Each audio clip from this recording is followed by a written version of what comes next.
ভিন রাজ্যে কাজে গিয়ে আক্রান্ত হচ্ছে বাঙালি শ্রমিকরা। এই ছবি ফুটে উঠতে ইতিমধ্যেই পথে নেমে বিজেপির বিরুদ্ধে ক্ষোভ প্রকাশ করেছেন তৃণমূল। এই অবস্থায় বিজেপি শাসিত রাজ্যগুলিতে বাঙালি পরিযায়ী শ্রমিকদের ওপর অত্যাচার নিয়ে পথে নেমে প্রতিবাদ কর্মসূচি পালন করল কংগ্রেস। বুধবার নকশালবাড়ি ব্লক কংগ্রেসের উদ্যোগে বাগডোগরা পানিঘাটা মোড় দলীয় কার্যালয় থেকে বাগডোগরা থানা পর্যন্ত বিক্ষোভ করার পরে থানার ওসিকে স্মারকলিপি প্রদান করা হয়। জেলা সহ আহ্বায়ক অমিতাভ সরকার জানান, কংগ্রেস শাসিত রাজ্যে কোনো বাঙালি আক্রমণ হচ্ছে না, শুধুমাত্র বিজেপি শাসিত রাজ্যগুলিতে বাঙালিদের উপর আক্রমণ করা হচ্ছে। এর বিরুদ্ধে গোটা রাজ্যব্যাপী এই কর্মসূচি ঘোষণা করা হয়েছে। আজ বাগডোগরা থানায় করা হলো। পাশাপাশি এলাকায় স্থানীয় বেশ কিছু সমস্যা রয়েছে তা জানানো হয়েছে। অন্যদিকে বাঙালি ইস্যুকে শান করে তৃণমূলের পথে নামা নিয়ে কটাক্ষ করে তিনি জানান, তৃণমূলের আঞ্চলিক দল বিজেপির বিরুদ্ধে টক্কর দেওয়ার ক্ষমতা কংগ্রেসের আছে। তৃণমূল করছে তাদের ব্যাপার, কংগ্রেস দলীয় নির্দেশ মেনে এর বিরুদ্ধে পথে নেমেছে।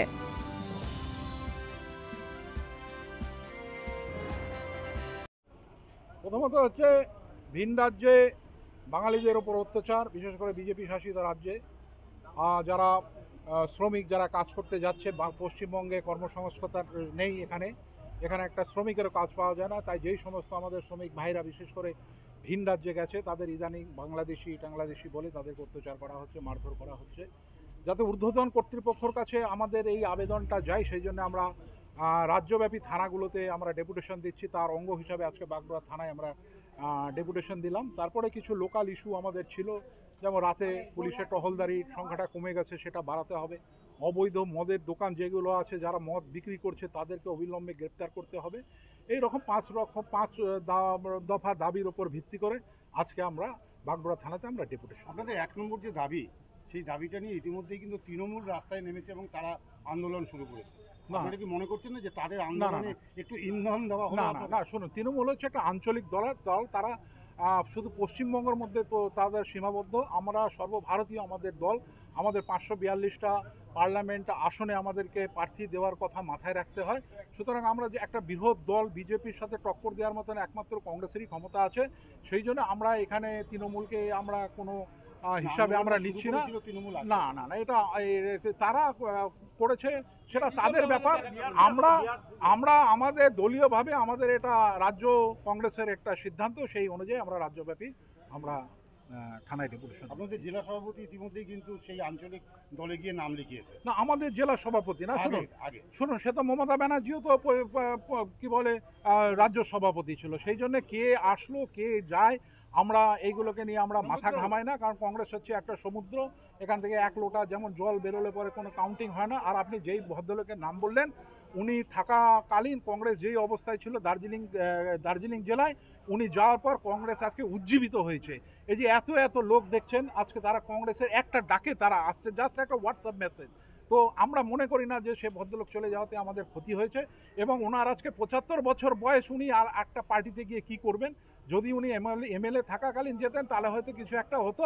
আজকে উনি একটা ফিউজ বাল্বের মতন হয়েছে। তো সুতরাং আপনাদের কাছে আমার অনুরোধ, একাধিক সাংবাদিক বন্ধু আমাকে একাধিক জায়গায় এই কোশ্চেন করেছে, আপনাদের কাছে আমি জোরহাত করে বলছি আপনারা এই করবেন না, কারণ আমরা ওই ভদ্রলোককে কোনো কাউন্টিং আমরা নিচ্ছি না। এই যে বাঙালি অত্যাচার বলছেন বাগডোগরা বা এইসব এলাকা থেকে এখন পর্যন্ত কোনো রকম এর উদাহরণ পেয়েছেন আমরা যেখানে?